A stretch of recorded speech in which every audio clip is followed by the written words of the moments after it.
Music in the Cafe, a Lukanette alternate universe month-long fanfiction.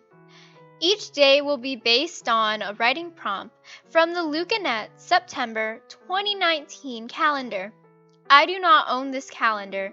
I will be linking the Tumblr post I found it in the description box below. Thank you for reading, listening, or watching. Please enjoy. Day 20. Comfort. Hello, Mari.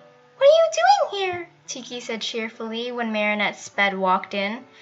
Oh, I'm just looking for stuff, Marinette said quickly, zipping off to her studio. Maybe the letter was in a back corner of her closet. Where the heck could he have hidden it? She checked everywhere. No, not in the back closet where the stickers and clothes had been. She had cleaned that place out fully before she started that failed shop of hers. It wasn't under the tables or in any drawers. Where was it? Was it downstairs in the cafe? Maybe. Marinette raced down the stairs and into the bag. Marinette, are you okay? Tikki asked worriedly. Marinette gave her a rushed answer, and she began to open the random drawers and cabinets, rummaging throughout them. Nope, not in the drawer and cabinets. Not in the drawer where they kept the to-go cups. Not in the cupboards. Tikki, where do you think would be a good place to hide something? She asked. Tikki cocked her an eyebrow and removed her hands from the espresso machine that she was cleaning. What? The redhead said, utterly confused. Why would you want to hide something? Marinette shook her head and aggressively dug her hands into another drawer. There was only straws, nothing in there. Where was it?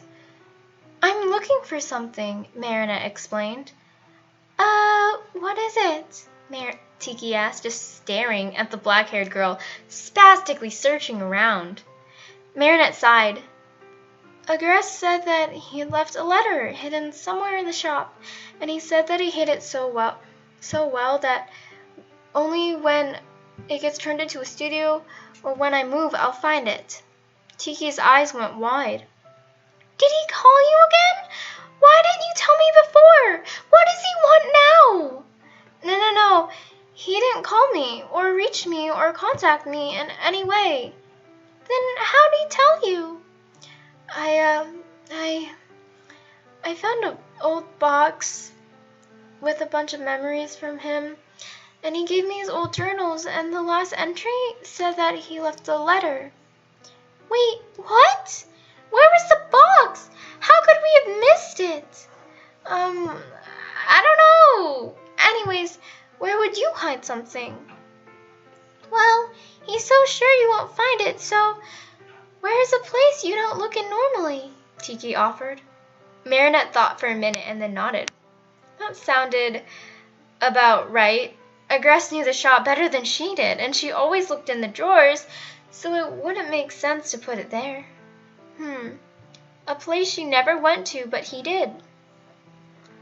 Isn't there that really heavy basket under the sink full of dish soap? Tikki asked. Marinette tilted her head to a side. Yeah, but I'm always using the undersink, and it's too heavy to move, Marinette said tentatively. When did we get such a huge bucket of soap? We always buy the jugs, Tikki pointed out.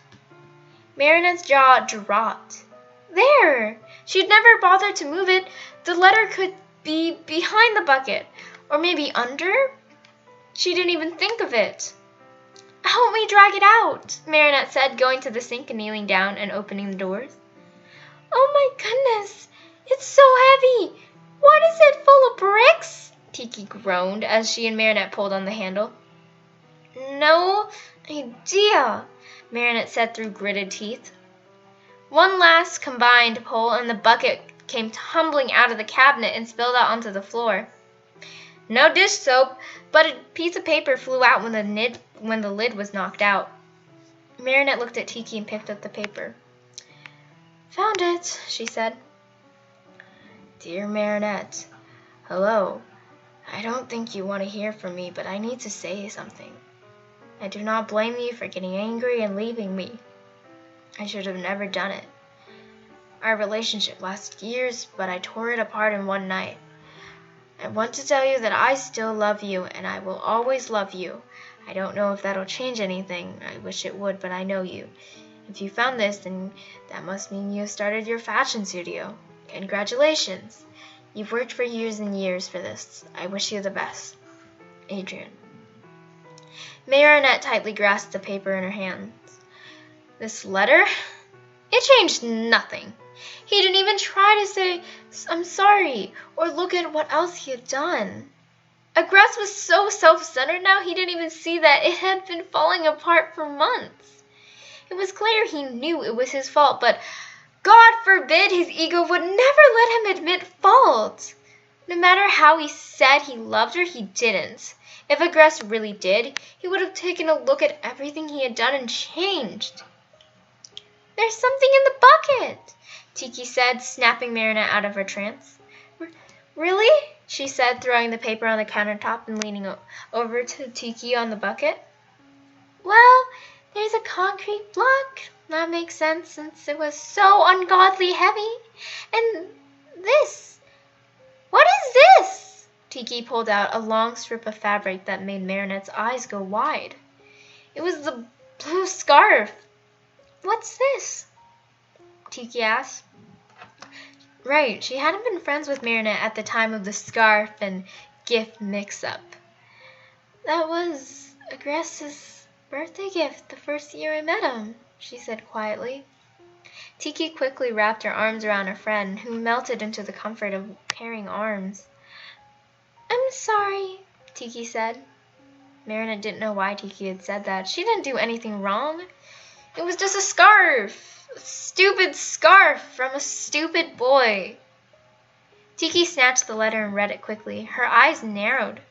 Oh, so he thinks he can just drop the whole I love you thing. Yeah, like that's gonna fix anything, Tikki said through gritted teeth. You know, if he thinks you can make it in fashion, maybe you should give it another try, Tikki said after a couple beats of silence. Marinette almost fell back. Nah, that doesn't really sound like a good idea, she said nervously.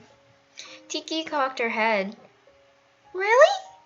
Because I think you need the leap of faith, the redhead said. Her friend shook her head. No. What if it, fails, or people hate it? Marinette reasoned. Well, how do you know that they won't like it unless you've tried it? Tikki tried to counter. Marinette wanted to laugh and say, because I have tried it. I just feel like they will, she said instead. Sometimes feelings are wrong. No, I'm sure I'm right. Well, would you test it out and prove it? There's nothing to prove.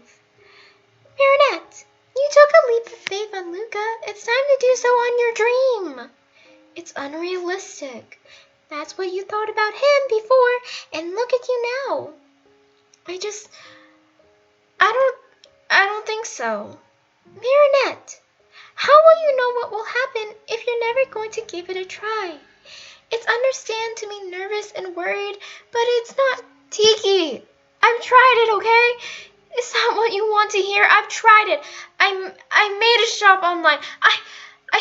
I tried it and it failed, Marinette choked out. Tikki didn't say anything. Her expression shifted from confusion to shock, back to confusion, to mild anger, and then back to shock. The shop, what Marinette was so excited for, it failed. She'd failed. Marinette had tried avoiding it for years and thinking about it for days, but there was no escaping it. It was over. People hated her work. People hated her. Oh dear, people hated her. Marinette began to hyperventilate. Faster and faster her breathing went. Oh my God, what was happening? Panic began to rise in her body. Marinette tried looking around. She was just behind the counters in an empty cafe with Tikki, but someone was coming. People were coming to laugh at her. She began to shake uncontrollably. Marinette!" Tikki cried, but there was no snapping her out of this one. The black-haired girl saw her vision blurring from tears, and suddenly she was getting hit with major chills, shaking her body violently. "Oh my God!